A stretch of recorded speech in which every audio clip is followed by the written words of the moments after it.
Audio Jungle.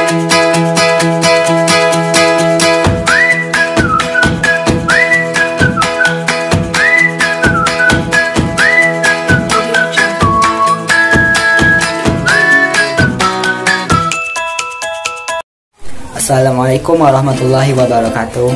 Halo teman-teman semuanya. Perkenalkan, nama saya Aizu Fitrasya dengan NIM 1801043.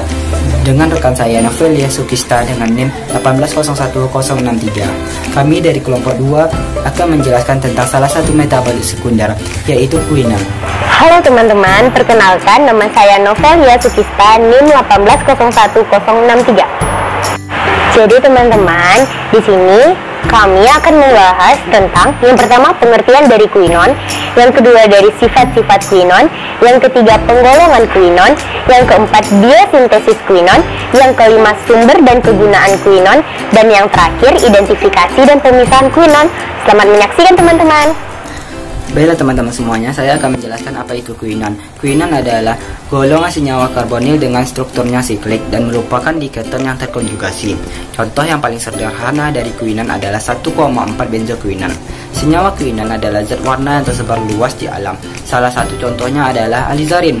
Apa itu alizarin? Alizarin itu merupakan senyawa kuinan yang berwarna jingga merah yang digunakan untuk mewarnai mantel seragam merah. Kuinan berfungsi dalam metabolisme sebagai agen band transfer satu elektron untuk membentuk radikal semikuinan yang stabil pada reduksi yang dapat balik.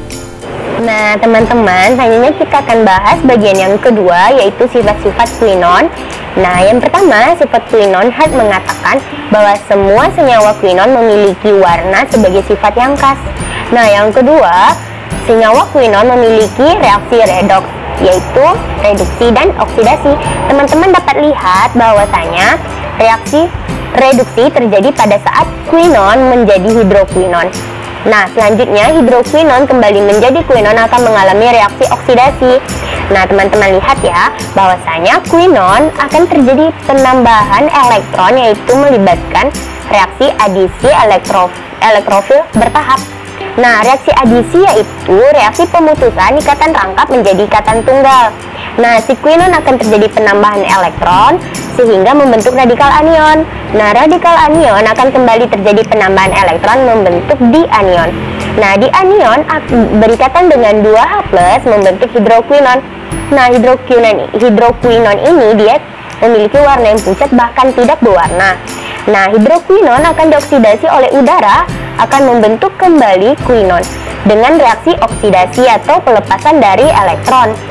Nah, di situ terjadilah reaksi bolak-balik antara kuinon dan hidrokuinon.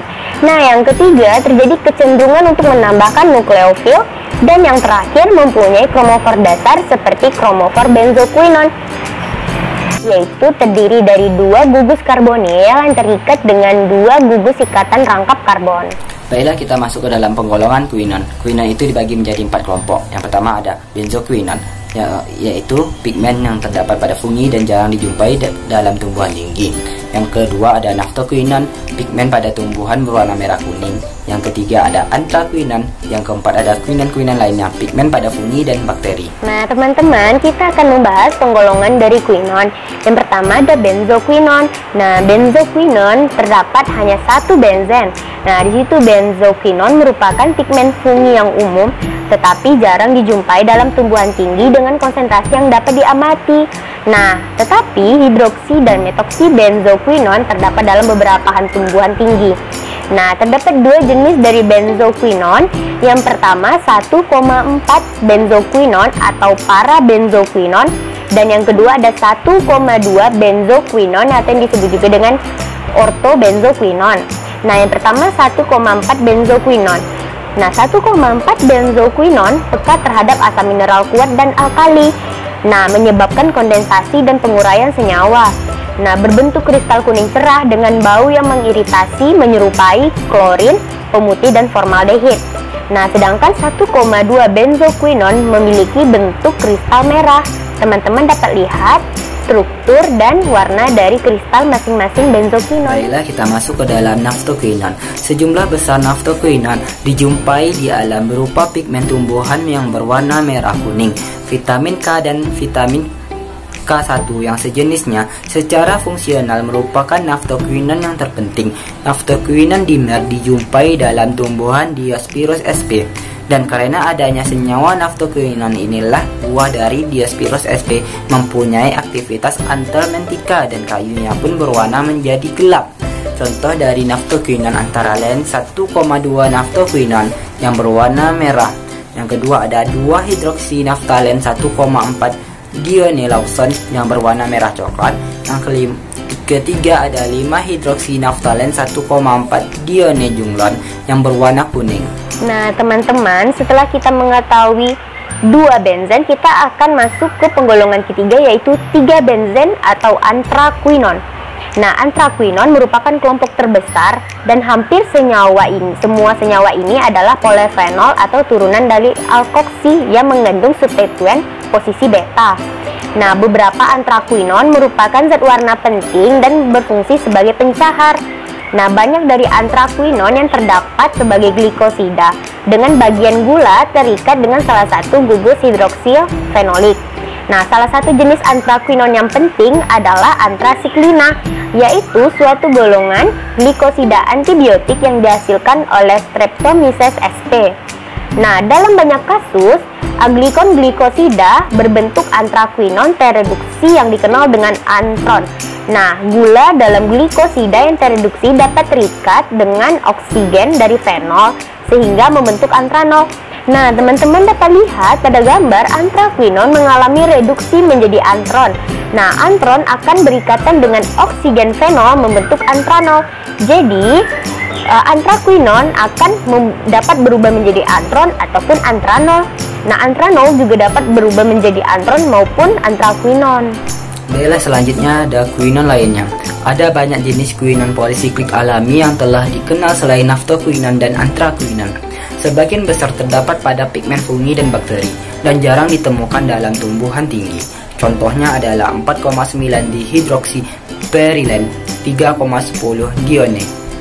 Nah, teman-teman, kita akan masuk ke pembahasan yang keempat, yaitu biosintesis quinon.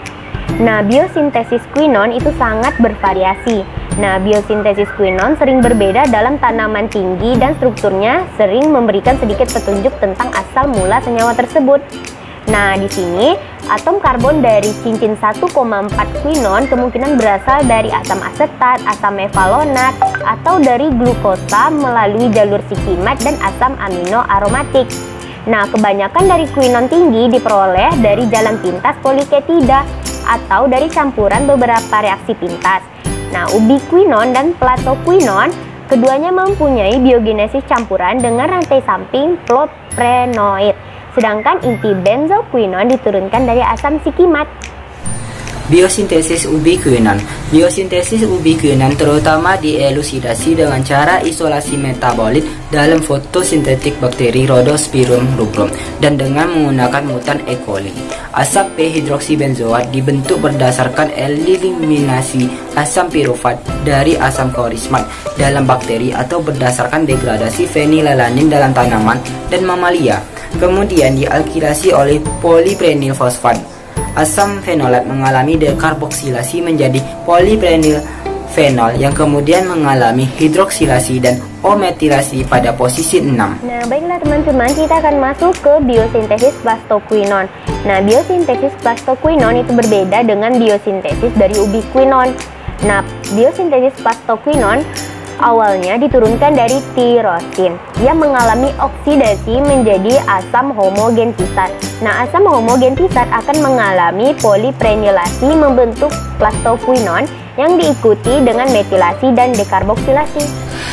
Biosintesis vitamin K, Lawson dan Junglon. Dalam vitamin K, menaquinon, semua 7 atom karbon asam sikimat tetap tertinggal. 3 atom karbon yang tertinggal berasal dari 3 karbon pusat pada asam glutamat dan asam 2-ketoglutaran. Hidroksilasi dan prenilasi pada vitamin K terjadi pada kedudukan gugus karbonil. Di samping itu, tidak diketahui tentang peran dan mekanisme pembentukan vitamin K. Juga tercakup kondensasi antara piridoksasi fosfat dan tiamin fosfat. Nah, teman-teman, kita akan masuk ke bagian yang kelima, yaitu sumber dan kegunaan. Nah, sumber dan kegunaan dari quinon. Yang pertama yaitu dari tumbuhan lidah buaya atau aloe vera yang mengandung anthraquinone.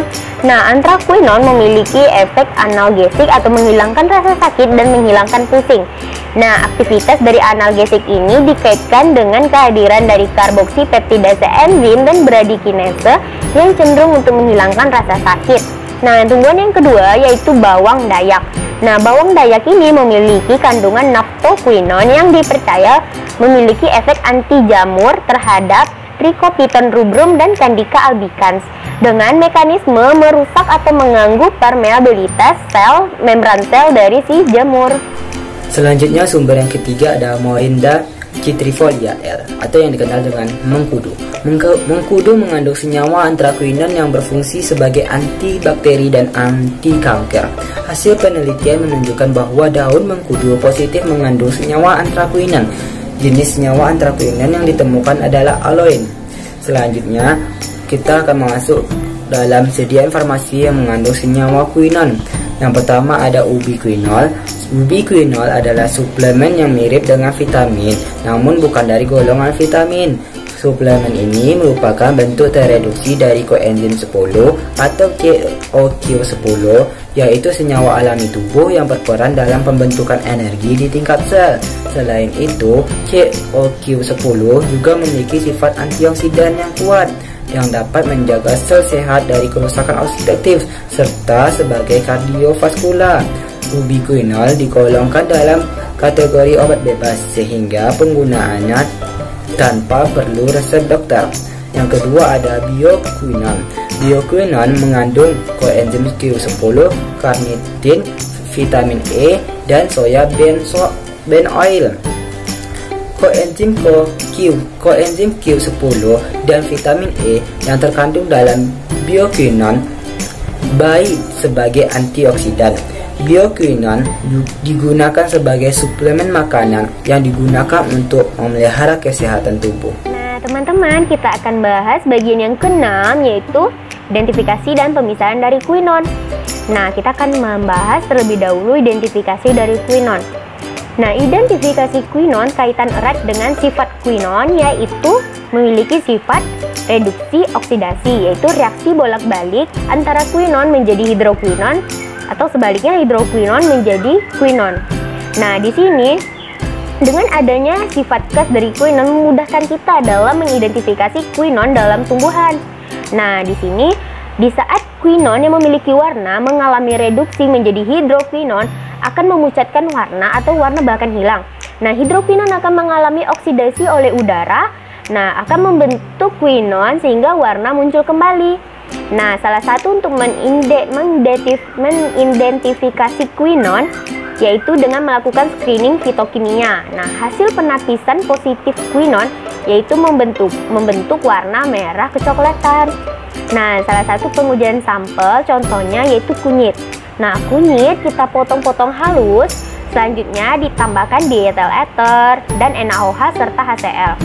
Nah, di saat kita tambahkan NaOH, maka warna akan menjadi pucat atau pudar. Nah, di sini mengalami reaksi reduksi sehingga membentuk hidrokarbon. Nah, reaksi tadi setelah teroksidasi oleh udara, kita tambahkan HCl pekat akan membentuk quinone kembali sehingga warna merah kecoklatan kembali muncul. Nah, hal ini menunjukkan bahwa kunyit memiliki senyawa quinone di dalamnya. Selanjutnya, pemisahan quinone. KLT merupakan cara umum yang digunakan untuk memisahkan senyawa quinone. Tetapi begitu banyak keragaman struktur sehingga tak satu pun sistem atau deretan sistem yang berkaitan dapat digunakan secara umum pada quinone. Benzoquinone sederhana dan naptoquinone sederhana sangat mudah larut dalam lemak. Sebaliknya, anthraquinone yang banyak mengandung hidroksilnya sangat polar yang diperlukan campuran pelarut rumit agar mereka bergerak.